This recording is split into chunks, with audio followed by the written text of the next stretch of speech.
আসসালামু আলাইকুম everyone, welcome to রিজিয়াস kitchen. আজকে আমি আলু ও চালের আটা দিয়ে বিকেলের চায়ের সঙ্গে ঝটপট এই রেসিপিটা বানিয়ে নিতে পারবেন। আর এই রেসিপিটা খেতেও যেমন মজার হয়, বানিয়ে নেওয়া কিন্তু খুবই সহজ। তো চলুন পুরো রেসিপিটা দেখতে থাকুন। তো প্রথমে এইখানে দুটো বড় সাইজের আলু টুকরো করে কেটে সিদ্ধ করে নিয়েছি। এইবারে আলুগুলোকে আমি গ্রেট করে নেব। আপনারা চাইলে হাত দিয়েও ম্যাশ করে নিতে পারেন বা আলু ম্যাশার দিয়েও ম্যাশ করে নিতে পারেন।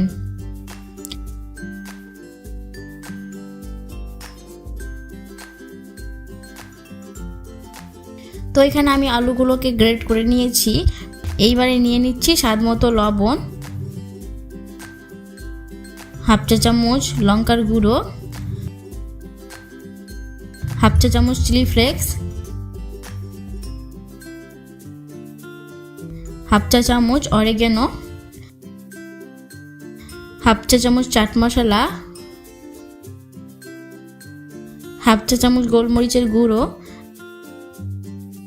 আর নিয়ে নিচ্ছে হাফ কাপ চালের আটা। এইবারে সব কিছুকে ভালো করে মেখে নেব।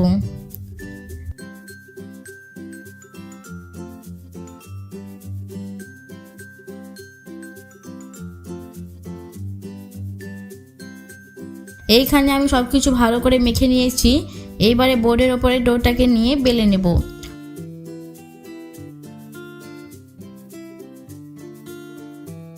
তো ওপর থেকে দিয়ে দিচ্ছি চালের আটা, আর একটু মোটা করে বেলতে হবে।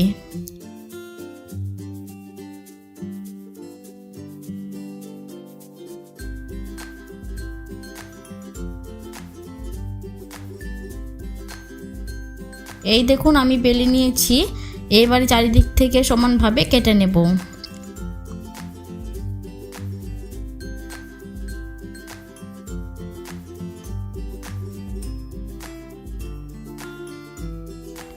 তো দেখো চারিদিক থেকে আমি সমানভাবে কেটে নিয়েছি। এই কাটা অংশগুলোকে ফেলে দেবেন না, আমি আবারও এইগুলোকে বেলে নেব। এইবারে নাস্তাগুলোকে লম্বা লম্বা করে কেটে নেব।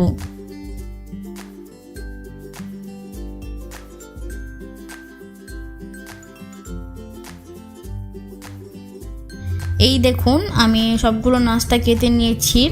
এবারে নাস্তাগুলো ভাজার পালা।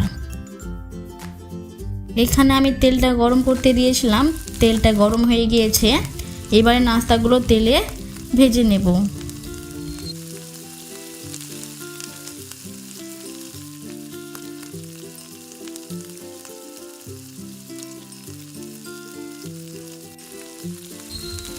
এইভাবে কিছুক্ষণ পর পর সময় নিয়ে নাস্তাগুলো উল্টে পাল্টে ভেজে নিতে হবে।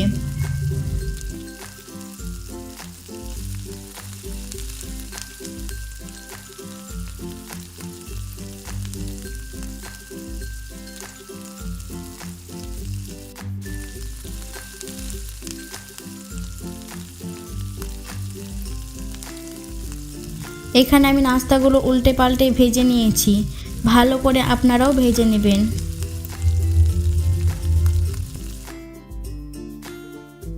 এইখানে আমার নাস্তাগুলো ভাজা হয়ে গিয়েছে। এবারে নাস্তাগুলো তুলে নেব। এই দেখুন নাস্তাগুলো কত সুন্দর হয়েছে। এবারে বাকি নাস্তাগুলো আমি তেল ছাড়িয়ে তুলে নিচ্ছি। তো দেখতেই পেলেন কত সহজে নাস্তাগুলো বানিয়ে নিলাম। আপনারাও খুব সহজে এরকমভাবে বাড়িতেই বানিয়ে নিতে পারবেন।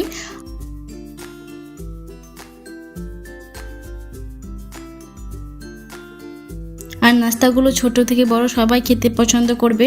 আর আমার ভিডিওটি কেমন লেগেছে অবশ্যই কমেন্ট করে জানাবেন। আবারও দেখা হচ্ছে পরের কোনো রেসিপি ভিডিও নিয়ে। ততক্ষণে আপনারা সবাই ভালো থাকবেন। আল্লাহ হাফেজ।